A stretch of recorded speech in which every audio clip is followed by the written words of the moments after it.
నేనున్నా లేకున్నా నువ్వు మంచిగా మహారాజు లెక్కుండాలి. ప్రతి తల్లి కోరికది. నేను ఉన్నా లేకపోయినా నువ్వు మహారాజు లెక్క ఉండాలి. చూడండి, నేను ఉన్నా లేకపోయినా మీరు ప్రాక్టీస్ చేయాలి. ఇలా చాలా సందర్భాల్లో ఉన్నా లేకపోయినా, చేసినా చేయకపోయినా, ఒప్పుకున్నా ఒప్పుకోకపోయినా ఇలాంటి సందర్భాలు అంటూ ఉంటాం. మరి అప్పుడు ఇంగ్లీష్లో ఏం చెప్పచ్చు? ఎలాంటి స్ట్రక్చర్ వస్తుంది అంటే వెదర్ ఆర్ నాట్ అనే స్ట్రక్చర్ యూజ్ చేస్తాం.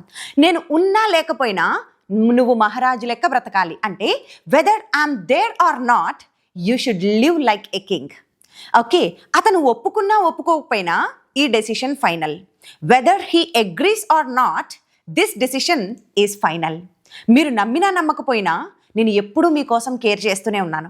Weather you believe it or not I have always cared for you. మీకోసం ఒక ఎగ్జాంపుల్ ఇస్తాను, ట్రై చేయండి. మీరు నమ్మినా నమ్మకపోయినా నేను మీకోసం ఈ వీడియో చేస్తున్నాను.